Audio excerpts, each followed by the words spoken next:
কত হাসি তোমায় দিলাম, তোমার চোখের কালো আমায় দিও,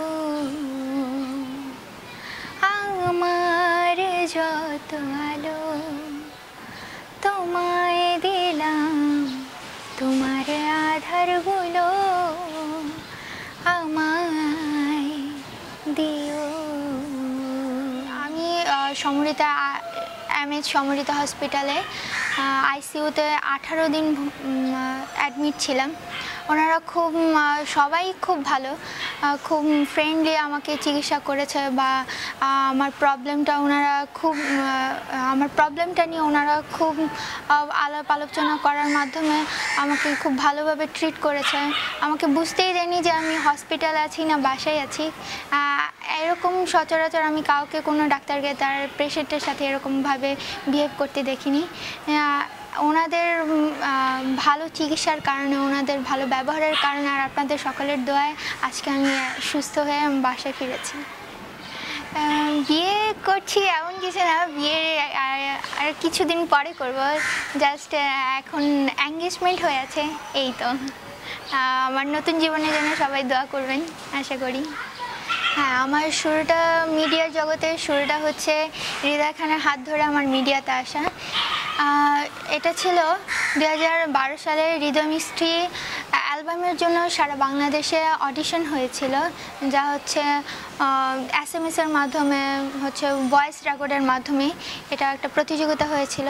সমগ্র বাংলাদেশ থেকে প্রায় 40,000 প্রতিযোগী এতে অংশ নেয় এবং পরবর্তীতে বাছাইক্রমে অনেক ধাপে ধাপে বাছাইক্রমে আমাদের 6 জনকে হৃদয় মিষ্টি অ্যালবামের জন্য বাছাই করা হয়, সিলেক্ট করা হয়।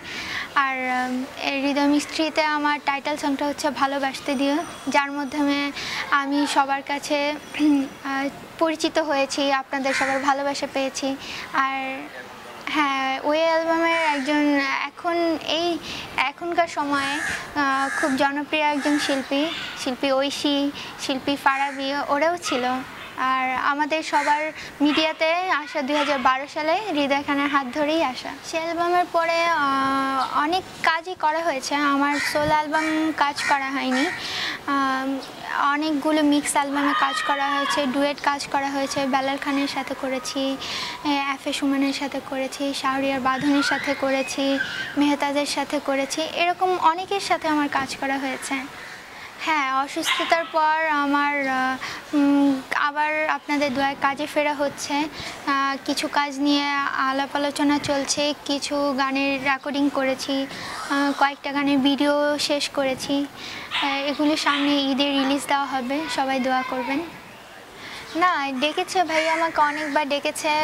অনেকগুলো জিঙ্গেলের জন্য আমি মেরিল কোম্পানির একটা জিঙ্গেলের জন্য কাজ করেছিলাম।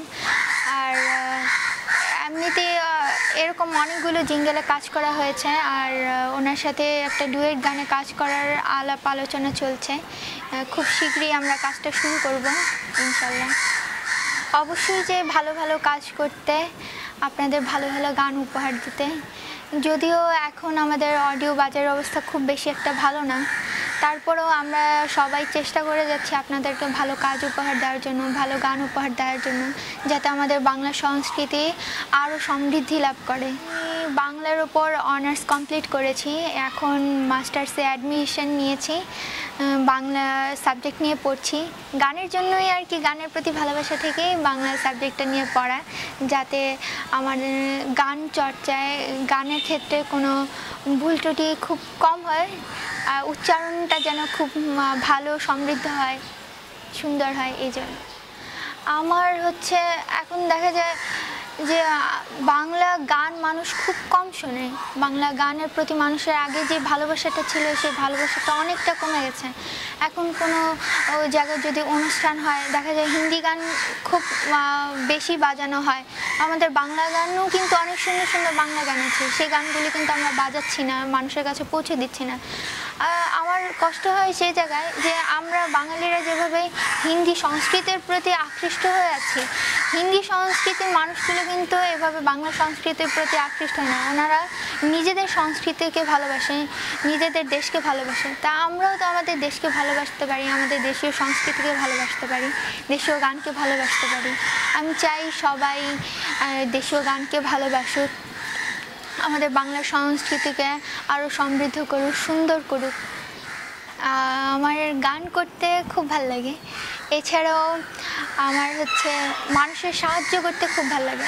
যদি আমার কারণে কারো মুখে হাসি ফোটে, সেটা আমার কাছে সবচেয়ে বড় পাওয়া হয়ে যায়। আমার মানুষের সাথে কথা বলতে, তাদের সাথে মিশে যেতে, তাদেরকে সাহায্য করতে খুব ভালো লাগে। আমার গান তো অবশ্যই আছে, গানের পাশাপাশি আমি কোনো কলেজে টিচার হতে চাই, যেহেতু আমি বাংলা নিয়ে পড়ছি। আমার মার খুব ইচ্ছে যে আমি কোনো কলেজের কোনো প্রফেসর হই। আমি আমার মার স্বপ্নকে পূরণ করতে চাই, বাবা মার স্বপ্ন পূরণ করতে চাই।